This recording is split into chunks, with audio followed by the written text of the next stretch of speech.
Welcome to the Modology Motorsports Podcast, Season 2, Episode 6. I'm Blake. And I'm Marcus.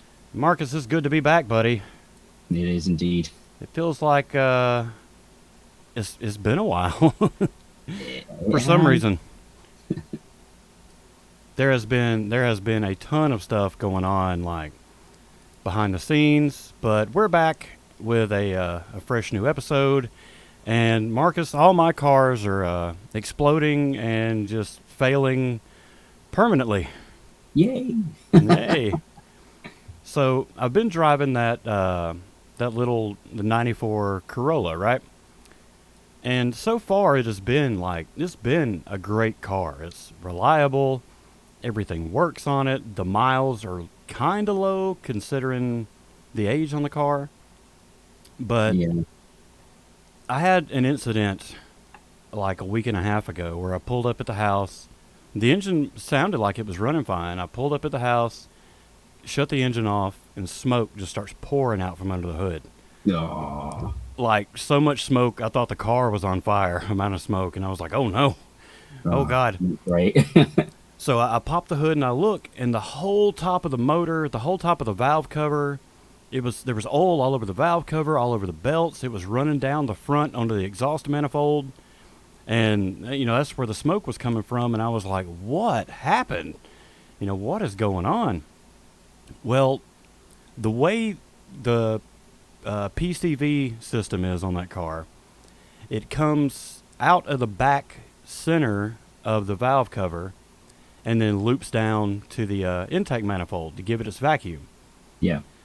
The hose had got a little pinhole in it, and if I had romped down on the car, because it's a 94 Corolla, it has maybe 90 horsepower, so I had to romp down on the car with the air conditioner going to climb this hill, and I guess the pressure from that is what blew the hose out.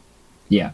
So, because I only notice it smoking now if I've really beat on the car, so I've been trying not to do that. I just need to put a new hose on it, but Yeah. I'm a cheap ass, so. Yeah. I feel that one. So, but anyway, it's like the whole top of the motor is covered with oil, so the engine needs to be degreased now and have a bath, and I'm just thankful it was something small like that, and it wasn't something just completely catastrophic that was going to be unrepairable. So Yeah. because I was scared to see that much smoke. I was like, oh my God, this is I can awful. imagine you're like, oh, does it have to be now? Yeah, not the only car, not the good car, the running car with the air conditioning. Not now when it's 95 degrees outside. Yeah, it's something that you just don't want right now at this moment in time. Exactly. So I gotta pick up a hose for it, but in the meantime, I'm just trying to been gentle with it, and I've still got the fuel problem with that car where I can't tighten the fuel cap all the way, or I start leaking gas. But that was a simple enough fix, and it seemed to have worked. But I have to fix that before the kids get the car, because all it's going to take is the kids tightening the gas cap all the way, and all that gas start pouring out on the exhaust, and Yeah. it may be okay for me, but not for the kids. Well, the last thing you want is your kids to go up in a ball of flames. I don't think that, the authorities would take too kindly to that. Right. Did you know that something was wrong with this car? No, sir. No, I had no idea. Quickly sat there on your phone deleting all of the podcasts that say everything else. Right. Yeah. I think I put up a video too of it leaking gas on the Facebook group. So I have to go back. Yeah. I have to go back and hunt that down. Oh yeah, definitely. But Marcus, I do have some bad news. Like last episode when you saw the Corsa off, Yep. there is a car in my fleet that's gone now. Oh. Yeah, there was one that it was 18 years old. It needed constant maintenance. It worked, and it was semi-reliable, but it just needed to be worked on continuously. So before I say what car that is, we started having problems. It just really started just showing its age. It was just getting to be a really old car with a lot of miles, and so but anyway, it started having problems like it would, like, the accelerate, it wouldn't idle on its own. Like when you stopped at a red light, you had to put it in neutral and hold your foot on the gas to keep the RPMs up, because it would just bog down and just die. Not great. No, and I was thinking it might be like the idle air control valve was clogged up and needed to be Yeah. cleaned. Because at highway speed, it was fine. It run normal. But then it gets worse. Then the power steering pump failed on it. Oh. So, yeah, and it was, the codes were red, and it was showing codes for, like, the oxygen sensors, but I think it was just picking up the oxygen sensors because of the fuel problem at idle. Yeah. But I am talking about one of the most viewed cars on our channel. The Ford Focus is gone. Yeah, Not 18 years old. It had 200 and about 280,000 miles. It had had a good life. So it basically became the grumpy teenager throwing its toys out of the pram, and then decided it didn't want to come out of its bedroom. Exactly. Yeah, it's just, it was getting to be, there was so much, I mean, it's still, the ignition switch needed to be fixed. The air conditioning was still blowing up through the defroster vents, and that was going to be taken apart and fixed. The shift solenoid still needed to be replaced. It was just piling up, like all the things that were wrong with the car, but it was still drivable. Yeah. And I would never make progress on anything else because I was going to spend all my time, working on it. So, sadly, the Focus is gone, and I do hate that a little bit, just for the amount of views we get for that car, because the videos seem to help a lot of people. Yeah. And but Especially it was the radiators. Yeah, especially the radiators and the door handle and Yeah. and all that stuff. And I just had changed the the timing belt and stuff on it, so Yeah. and that was a lot of work, but it's gone, sadly. So today we pour one out and say goodbye to the 2001 Focus, but it's only motivation for me to get my ass out there and finally get this damn Accord running. Yeah. I drink one to the Focus. Thank you, buddy. Here, I got some energy drink. I'll join you. Rest in peace, Focus. Rest in peace. Well, all right. Well, that's, besides my cars continuing to fall apart, that's been pretty much it for me. I got my septum pierced. Yay. So I got new dangle jewelry since the last time I've been on. But that is about it. Mowed the yard today. That was exciting, but that's about it for me. I meant to mow my yard today, but instead I went to a child's birthday party, went to the pub, and then went over to see grandparents. Right. So That's more my day was fairly mundane. that's more fun than mowing the yard anyway. Yeah, actually, yeah. And it was quite hot out today, so Oh yeah. didn't quite enjoy that. So what have you been up to since the very last episode? Well, I had to think back a little while because it's been a while since we did an update, Right. especially on my side anyway. So since the exit of the Corsa and the Buick, my dad decided to get himself a Renault Twizy. Oh, what? I think a Renault Twizy. It's like a tiny two-seater electric car. It's got like a range of about 61 miles, and it goes up to a dizzying speed of 50 miles an hour. Whoa. Dizzying. So it's currently now taking pride of place next to my Mini whilst it charges for the night, in between uses. It's a strange little car, and it's like it's got no side windows because they're an optional extra. So What? obviously they think that the that the car doesn't need side windows and it's only ever going to be driven in like clement weather. But it's weird. So my dad's ordered some extra, some actual windows to fit into the doors that are on it. And they took so long to get here because he bought the car when it was still like raining quite a lot.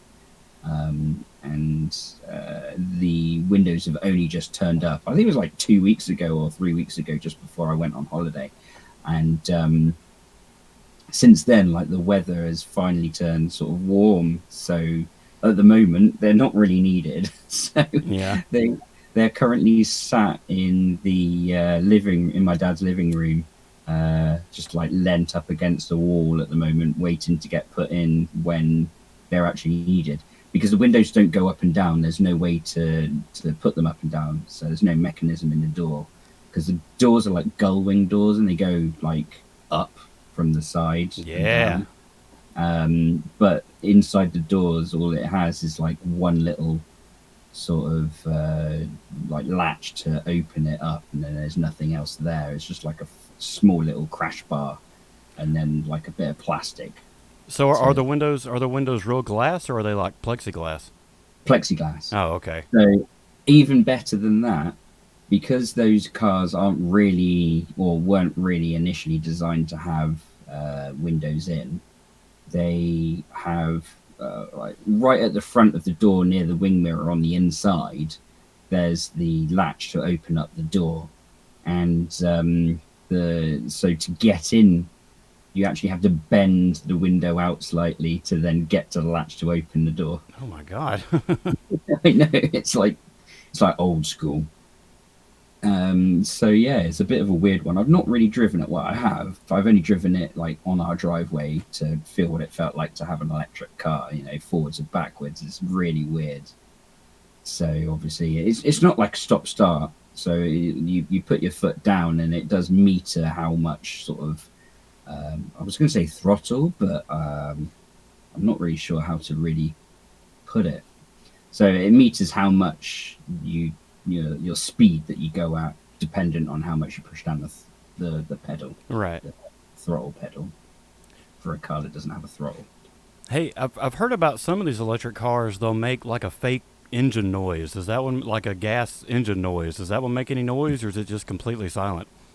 Completely silent, so all you hear is a little bit of a whiny noise from it.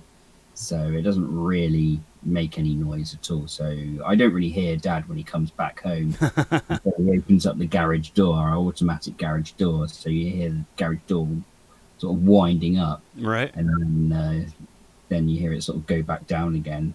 And if you're stood downstairs by the garage, like the door into the garage, you can hear the fan of the car whirring away as it's charging to keep the battery cool. But you know, it's pretty silent in general, to be honest. I mean, I've not been in it, so I don't really know what it's like. But apparently, it has a sport mode. I Oh don't know. yeah. I think it probably just means that it accelerates quicker, but it still, I think, is from what I know of it, it's got like a very top speed of like 50, so it just gets to it quicker. It just gets to 50 a lot faster. Cuts your like total mileage in half, but you'll get to 50 Yeah, faster. yeah, yeah. Your range like drop to 10 or something like that. I don't know, but I don't know. It seems it's pretty good. I mean, it's a weird looking car. It has no rear windscreen, so all you've got is this tiny little front windscreen. I'm just like looking at it now, like next to my Mini. I'm like, it's weird. So if the Twizy is there, then what happened? Where's the Caterham? Caterham's in our other garage. So we've got underneath my house. I have two garages, and the other garage has just enough space to fit the Caterham in, with my lawnmowers and other such crap that I've got accumulating in there.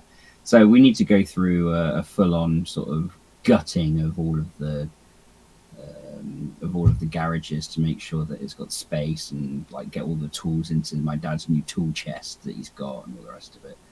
But yeah, it's all they're all squished in there. So the only cars that are outside at the moment are the Yaris and my dad's little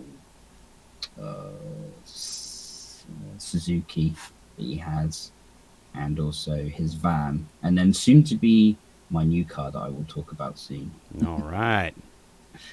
So I've not really done any work on the Mini. You know, I've had a bit of time off from everything, with work being a pain and all the rest of it, and like a lot of life stuff getting in the way. I decided for my sanity that I'd have some time off and figure it all out in my head of what I want to do with everything, Yeah. including like being able to pay for things. So as everybody knows, this channel doesn't make any money. So the only things that I'm using is my own money and your own money to do anything. So, at the moment, with my job being interesting, as it were, um, it's causing a bit of a cash flow problem for me. So, extraneous things such as motorsport has to take a back seat. So, I think this year I'm still not going to be doing any motorsport. The car's still in pieces in the garage at the side, but such is the way of life, as we all know. So I then decided, well, myself and my wife decided to go on a belated honeymoon. So we were going to we wanted to go see Rammstein in concert at Milton Keynes, I think it was. But when we heard about it, it was like 5 minutes after it opened, and we went to go have a look at tickets, and they all sold out in like No. 5 minutes. So we were like, well, where else could we possibly go? So we decided to have a look at tickets for Prague. And so as soon as the Prague tickets opened, we went straight on it, ordered tickets as well as our friends did, and we got tickets for the Prague one. So we decided, well, we might as well go out there for a belated honeymoon and spend a little time to ourselves and actually sort of enjoy some chill out time, as it were, from everything. Right. So we went there for, it was like 5 or 6 days, I think it was in total. And like the last couple, like 2 days before we were due to leave, was the actual Rammstein concert, and it was epic. Yeah, it was. Whilst I was there sending videos and messages to Blake, with all of it on there. So I mean, Rammstein's stage show is ridiculous. Yeah, it is. Anyway, so I think you got a fairly decent idea of how it was with the videos that I sent you. I mean, I didn't really even talk to you much about it. I was literally just like videoing and sending stuff over to you. And then at the end of the night, when I got back to our hotel, I think it's stupid o'clock in the morning, I dumped all of these videos that my wife had put down, and I left them downloading and sending to you overnight. So whilst I was asleep, they were just like slowly pinging along to you as they were going along. I think it was like 17 videos or something like that I took in the end, and some like audio stuff as well, which I didn't think came out very well from what I understood. But it was so loud, and we were really close, and we were in the stand-in section as well. So it was absolutely epic. Could you feel the heat from that fire? There was a lot of fire. There was a lot of fire, and yes, you could. I mean, I was in t-shirts and shorts, and there was no danger of me getting cold in the slightest, apart from the fact, obviously, that in Prague at that time, I think it was like 26, 27 degrees each day, and like I think there was some random rain at some points, but we never really got it real bad. But it was brilliant whilst we were out there. So that's what we spent some of our money on this year. I mean, I haven't been on a holiday outside of the UK since I was 16, and I'm like in my 30s now. So It was time for a trip. it was time for a trip. So yeah, it was interesting. And then once we came back off of holiday, my wife and I decided to look into getting another car, because as it's been like a while since we've had a car that is actually able to tow our caravan. So our caravan's just been sat outside the back of our house, just like slowly going green. Oh, right. Like stuff. I got to clean it all off and get it all sorted anyway. And also, it needs to be able to tow a trailer with a racing car on it. So Yeah. So we went to our local Nissan dealer and saw that there was a new, like not actually been cleaned since it's been given into them, 7-seater, I think it was 2017 7-seater Nissan X-Trail Tecna. Tecna, yeah, I think it was. And these cars don't generally last long on the forecourts because they're 7-seaters. I think the actual option to have a 7-seater in the Nissan X Trails like costs you like 800 quid just to get 2 seats put in the boot. Oh wow. Yeah, I know. But they flat pack down into the boot itself as well, so it's pretty compact. So you still have a boot when you need it, but, Right. Yeah. or a trunk, as you like to call it, In the trunk. in that trunk. But yeah, so as I was saying, these cars don't last long because everybody with a family of like at least 2 or 4, when you've got kids, the kids have friends, so you got to take like more than what you would do in a normal car. So Yeah. we've got a small car that will run around at the moment, which is the Yaris, and then the X Trail is going to be our sort of like bigger car to do all of the stuff we wanted to do. So we looked it over, and we both went back home because we had the kids with us, and they were getting like fractious and like tired, and it was hot out, and it was starting to rain as well. And we decided that I'd pop over later on that day to see what I could do about getting it. So it sort of turns out that the day was really busy for them. So by the time I got there was a queue of people waiting to be seen by a salesman. And there was only one guy there. I feel really sorry for that guy because usually on a Saturday they don't get much sort of traffic, but for some strange reason it was like a bus of people got dumped outside of the Nissan dealership, and everyone was going in. It was busy as. You know what that was about, right? Because they had a vehicle that you wanted, so of course everybody else is going to show up, and I can just see you out there standing in front of the Nissan, the X Trail, being like, "Okay, you can look at anything else here, but not this. This was going to be mine." Everybody, there's nothing to see here. Yeah, just don't even look at it. So basically, I went in and I sat down, and there was like 4 or 5 different people waiting to be seen before me. And I was like, all right, I got to play this tactically. So I walked over and had a quick chat with the greeter. So there's always a greeter there to actually talk to you, but they don't do any of the sales or anything like that. And I was like, can I have a test drive of this car? So I was thinking, if I can keep it off the forecourt so nobody can see it, right? No one's going to want to take it. So I was banking on the fact that no one wanted that car already.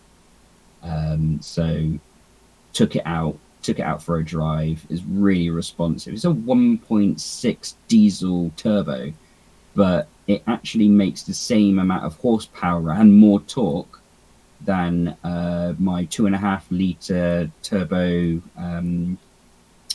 transporter that I had. So really nice. Yeah, and it's more economic. So I'm like, all right then. So instead of like £300 for tax, for road tax for it, it's like 160 quid or something like that.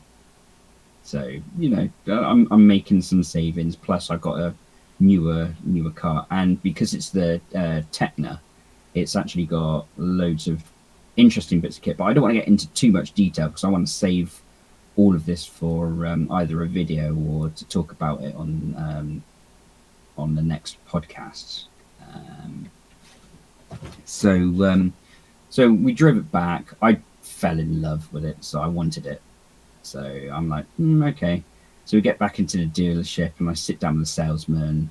And to cut a long story short, I managed to buy the car for a fairly decent price. I think I went over a few bits and pieces with you later on that day after I like signed on the dotted line, got it all sorted. Yeah. So I'll be picking it up next week, and I'm going to try and do a full review either, as I said, on a podcast or on a video or something like that. Maybe I'll set it all up with a video and like get a proper go over and like a review. I mean, it's the third generation X Trail, so they're fairly new. I say fairly new, it's like 2 or 3 years old technically, that version of the X Trail. So it's new to me.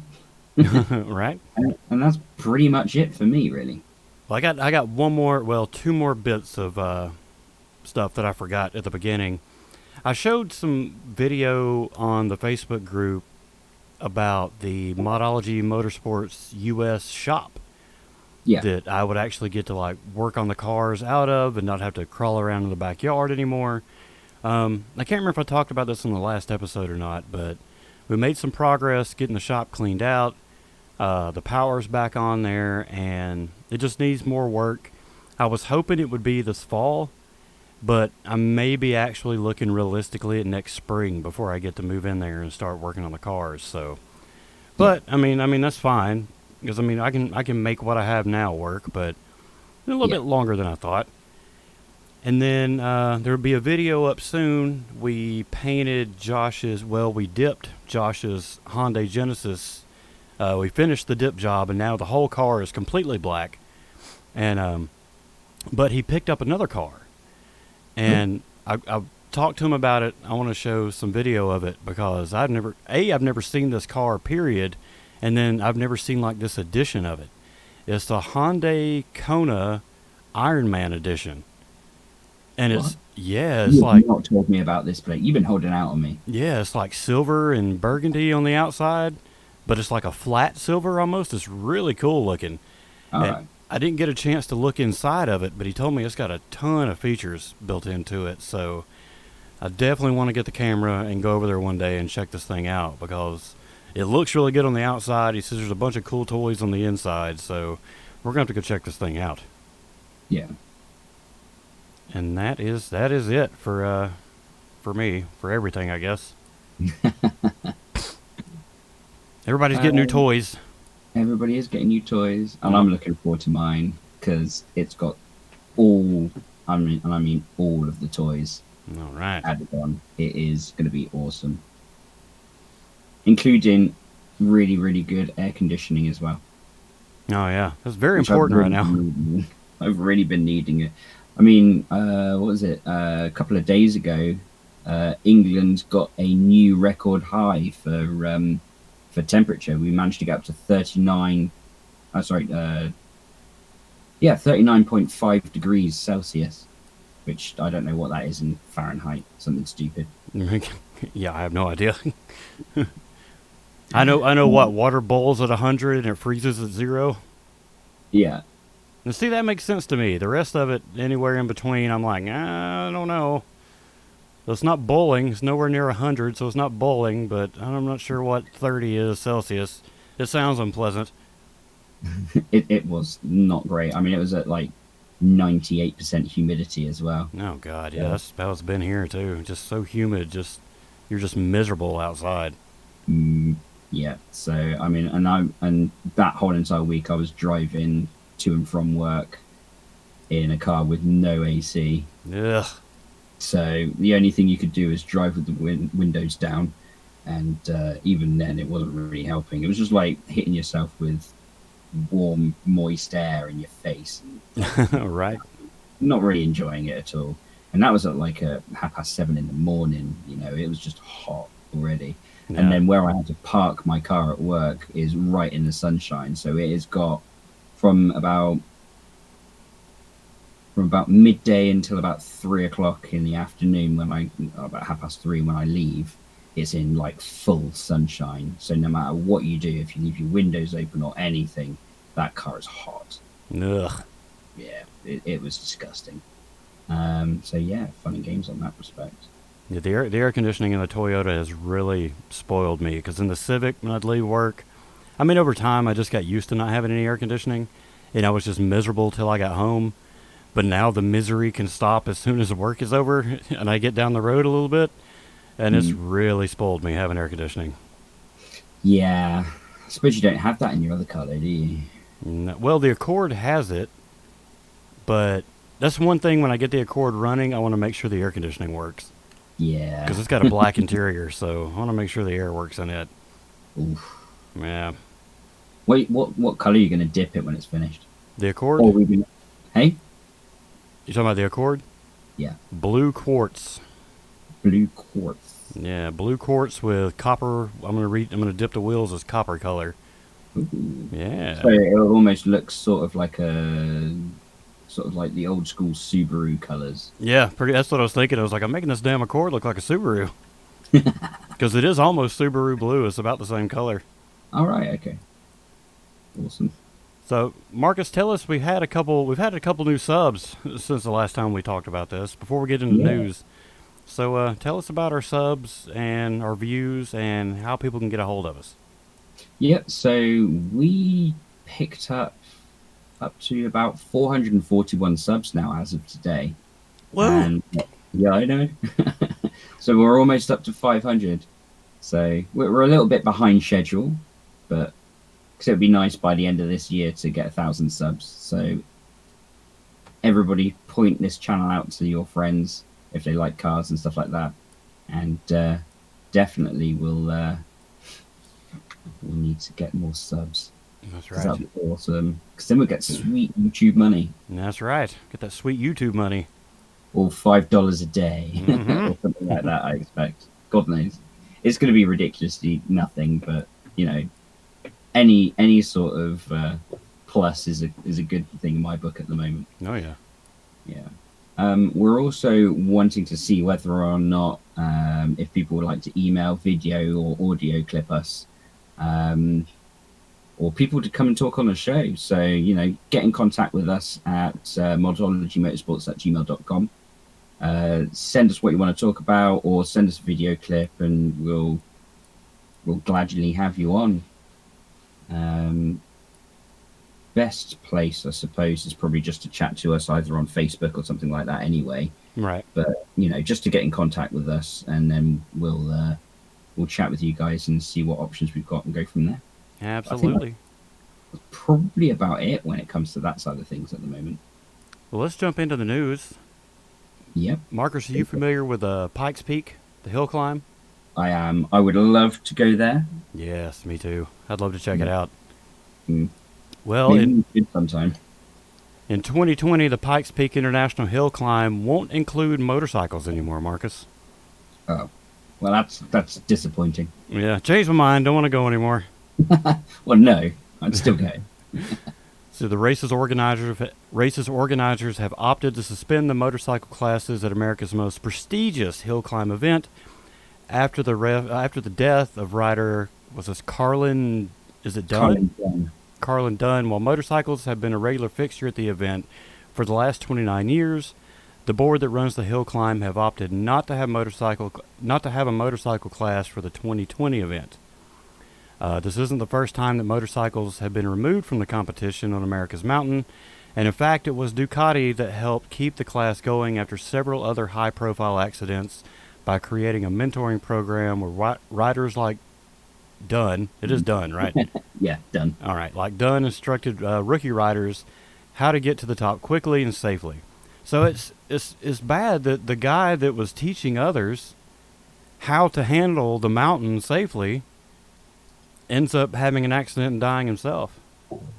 It's unfortunately the nature of motorsport, it seems. So, I mean, it is sad. While it is sad that that's happening, I mean, obviously, it must be the fact that more motorcycle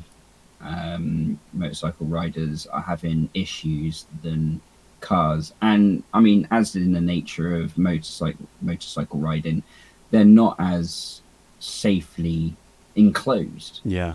So, I mean, you can have cars tip off the side of Pikes Peak at certain sections and still be able to live afterwards, you know, because the driver cells in most modern motorsport vehicles now, with roll cages and all the rest of it, are pretty well protected. Oh, So, yeah. I mean, it's going to cause an issue. And I can understand, well, you know, whilst I understand how and why this is happening, it's still a little bit bitter, I suppose, in my mind, how it's all going at the moment. And I think that maybe it might have been a bit rash to straight away change this. I mean, I don't know how long they've been deliberating this. Yeah. So, I mean, it's harsh, but that's such is the way of life, I suppose. They go on in this article to say increased grip has led to dramatically increased speeds on the course, and those speeds have made consequences for riders especially more severe. 3 of the 7 deaths associated with the Pikes Peak hill climb have occurred since the course was fully paved in 2012. All those involved racers on motorcycles. Carlin Dunn in 2019, Carl Sorensen in 2015, and Bobby Gooden in 2014. The other motorcycle deaths happened in 1982 after rider Bill Gross crashed and was hit by another rider. Ooh. Yeah, so I mean, you figure in a car you've got a roll cage, you've got a fuel cell, and you're strapped to the seat. Yeah, You know, on a motorcycle, you're just out there, boy. So whatever happens, happens. exactly. And you got to think as well that the motorbikes, in some cases, I suppose, would be accelerating in a straight line a lot quicker than some of the cars anyway. So they'll come to the corner, and because of the enhanced grip, they're coming to these corners, and even though there is more grip on the corner now because of the paving, it's still going to cause accidents where people get caught out. You got to think a gust of wind to a motorbike rider on Pikes Peak. You got to think of the changing weather conditions and stuff like that. Yeah. 1 minute you've got like 30-degree temperatures down at the bottom. By the time you get up to the top, it's snowing. Yeah, that's true. Yeah. So, the change in temperatures and all the rest of that, as well as the winds, crosswinds, and those sort of things, can pose quite a nasty issue to a motorbike rider, and that's just unfortunately the way that it goes. So, I mean, we can only see how, like, the motorbike riders and all of the motorsports associations and stuff like that rally around and try and figure out the best way to continue forward. I mean, we may miss out in 2020 with that. That might be their final decision on that point until they come up with some more safety options. I mean, I don't know what they're going to do to try and figure out to get motorbikes back on, but it's probably going to happen. Motorbikes will come back, but there's probably going to be, I don't know, reduction in CCs, or maybe certain power, like, I don't know. All we can do is sit back and watch and let the organizers figure out what they can and can't do. Yeah, definitely. It's hard to add downforce. You can't throw a big wing on a motorcycle like you can some of the cars, or Yeah. the big wings on the fronts of them. I saw a Pikes Peak Civic one time that had this huge wing down at the bottom or even had one on the hood too, to just push that car down on the road, and that is so crazy. Yeah, I mean, the thing is, you got to think that those wings don't even work until you get up to a certain speed anyway. So Right. you've got to think that a normal car would hit a corner at that, or even a souped up car without that wing would hit that corner at a stupid speed and then have to slow down. But with the wing, they have to be at that speed to get traction to go around the corner. Yep. And that's something that I got to try and figure out at some point when I start to like go a little bit more into the motorsport section, especially with hill climbs and stuff like that. But we'll see. Right. So also in the news, sadly, and actually in today, Motorsport UK had a statement about a fatal incident at Kyrgyzstan racecourse circuit. They go on to state that Motorsport UK regrets to advise that a competitor lost their life as a result of an accident at the 500th Motor Racing Club of Ireland's meeting of the Kyrgyzstan race circuit in Northern Ireland today. As with all serious incidents in or around UK motorsport, Motorsport UK is now working with the event organising club and the police to establish precisely what happened on this occasion. Event organizer I can't talk today. So event organisers are liaising with the competitors' next of kin.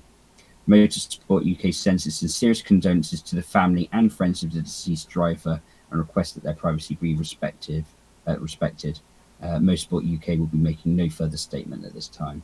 So, I mean, all I can do is send out my condolences to the family of the racing driver. It's a sad day in motorsport when a competitor dies, and Absolutely. all Motorsport UK can do now is just look into what happened and how the events led to what happened, and either instigate further rules or figure out if there was something that wasn't legitimate. But I had a little scour around to see exactly what type of motorsport it was and what the accident actually involved, and there's nothing on there at the moment. It's obviously too close to the time of it actually happening as of today, to find out any more. I mean, if there's anything more, I'll either put something up on our Facebook to give people a little bit more of an in-depth idea if they want to, or I might chat about it on our next podcast. But that is the end of our sad part of motorsport. To boost it up a little bit, I found an article that actually states that London is to host I think it's like E-Prix. What is So the E-Prix? you got Formula One. Yes. So E-Prix is Formula One, but with electric cars. So they look pretty much, well, fairly similar to what Formula One cars look like now, but obviously they have electric engines and they are ridiculous. They go pretty fast, to be honest, and Oh yeah. there've been a few incidents over the last over the point of history since E-Prix started. But so what they're saying is that in 2020, London E-Prix will see motor racing return to the UK for the first time since the championship hosted a race at Battersea Park in 2016. So it's been a while, and there's not a lot of motorsport that goes around London area that's like FIA approved. Yeah. So they say that next year's race will be the first time that an FIA sanctioned championship event has taken place in and around the streets of the capital, while the unique indoor-outdoor track at the Excel London will be the first for top-level international motorsport. So it's interesting that that's actually happening, and it's good. I like it. We need to have more high-end motorsport around like these places like London, because it's good for it, and I think it will bring a lot more interest to that sport as well. I haven't personally looked too much into the sort of electric side of motorsport, to be honest, but it is going to happen. And when fossil fuels finally take a dive and no new cars are going to be put out there with internal combustion engines, electric's going to be the way forward when it comes to motorsport. And Yep. it's going to be a sad day, because I don't feel as much for the electric car as I do for the a good old internal combustion engine. But everything has to change and the world has to go on. So it'll be interesting to see how it goes on in that. I have some questions about this. Go on then. F1 engines have such a unique sound. Yes. They just scream. F1 engines sound so great. Are these going to be is it just going to be all these quiet cars? All you hear is the whine of the motor. Right, that's crazy. I mean, they're going to be fast, but still, that's wild that they'll be so quiet. Hell, but you've got to think about it. At least you can take your kids that are really young to it without having to fork out for headphones that they're going to hate having on. Right, that's true. And I wonder if the batteries, can they, like if they pull in the pits and they're changing tires, can they also change the batteries? Like, how does that work? How they work it? I think they literally have one charge. Yeah, do they change the whole car, or can they like change the battery? I'm not really sure. I've not really looked into it. Maybe I could actually have a look into the rules, and maybe we should do a segment maybe on esports, on Formula E. Yeah. Yeah, I just wonder Like, if they let them have like, okay, for this race it's this many miles, you can have 3 cars or something for this race. Kind of like Le Mans, where they let them have 2 cars. That way, maybe. I mean, you got to think that in Formula One, I don't know if that's the case now, but they used to have like a secondary car that you could use yeah, if your first car got completely totaled, but you would then be penalised by being put to the back of the grid because technically it would have been like a newer engine or like a less wear and tear on that specific car. So feasibly, you would have a possible advantage, but I'm not sure. I think it'd be cool. You see them pull in the pit and they jack the car up to change the wheels. Another guy comes up from the back and he's got a jack and he slides like the big battery out of the back of it. And another guy pushes a new one in. They're good to go. That'd be cool. Change out the Duracell batteries. Yeah, change them out. We're going to take out this Duracell, put an Energizer in. He's ready to go again. The inevitable moment when you're sat there trying to push the little door to get the Duracell batteries out. And the door will clasp. Yeah. I can't get the battery. On it. Right, I can't get the battery door shut. It's like, quick, tape it. Well, that's gonna wrap up the news for us, Marcus. Since you did the last 2 news stories, I want to do the top 5 videos since the last episode. Take it away from me. I know it's usually your thing. I'm gonna steal it away for this episode. You carry on. Let's look at the all right. These are the top videos for the last 28 days. Before I go over this list, there is something missing that sat on this list for a long time. So, at number 5. With 5,104 viewing minutes, the bar stop leak video. Everybody must be getting hot. Everybody's radiators are busting, so they want to know if the stop leak is worth their money to repair it. Standard radiator issues with every car ever. That's right. That's right. Maybe you should do more radiator swap videos for all your cars. Just go to my parents' house. You need new radiators. You're getting new radiators today on everything. Yeah. Just change them all out. Do videos. Right. See how much you can get out of it. Yeah, it's just for views. We're just going to change it just for... You don't even need this radiator. We're just going to change it for views. At number 4, it's 6,361 viewing minutes. The Ford Focus radiator replacement, so it's still on there. And that one's been up and down a lot, so it's still on the top 5 though. Number 3, at 6,398 viewing minutes, the Ford Focus belt tensioner video. At number 2, at 15,140 viewing minutes, the Ford Focus door handle replacement. Which, before I get to number 1, there was a guy that commented on this video. Yeah, you were telling me about this. Yeah. He put a comment on there. He was like, well, the whole point of doing these videos is to show step by step how to remove and replace them. And here's the thing, buddy. I took that door handle out and I took it apart and I had no damn clue how to put it back together. Like, all I could find online was just a picture of what it looked like fully assembled. So I cut out the 45 minutes of me fighting with that door and that lock mechanism, that handle and the lock mechanism.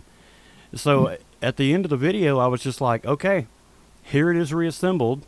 I'm going to show it to you from a couple different angles, and hopefully this will be helpful, because I didn't have this. All I had was just a still picture. But that wasn't good enough for Dude, so... Do you know what, right? He probably would have been one of those people that would have been the first to turn round if you'd left that 45 minutes in going, what the hell, dude? I spent 45 minutes of watching you poke this fucking piece of plastic with a screwdriver, and I know nothing more about it. And he probably would have moaned about that too. Oh, yeah. So, to be honest, fuck you. Yeah, that's right. And at no surprise, at number 1 with 21,927 viewing minutes, the Honda Accord, that's what it was.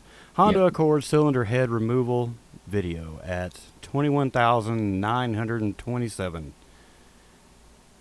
You need to do more videos on the Honda. I do. I'm actually about to start piecing it back together. So I'm wanting to do like a step by step, as I go through, and The first thing I need to do is go out there and like vacuum all the leaves out of the engine bay before I Oh start God. putting the cylinder head back. So I'm thinking about just as I do it step by step, just keeping up with everything. And as I start to put it back, I want to check hoses and stuff to make sure they're good. Oh man, that thing's gonna be like you're gonna like open one thing up and it's gonna be like pulling the thread and just watching the whole entire thing unravel, isn't it? Right. But I'm thinking if I have it back running by the fall, then I'll go through the winter driving that car. So I want to Oh, have, that'd be so nice.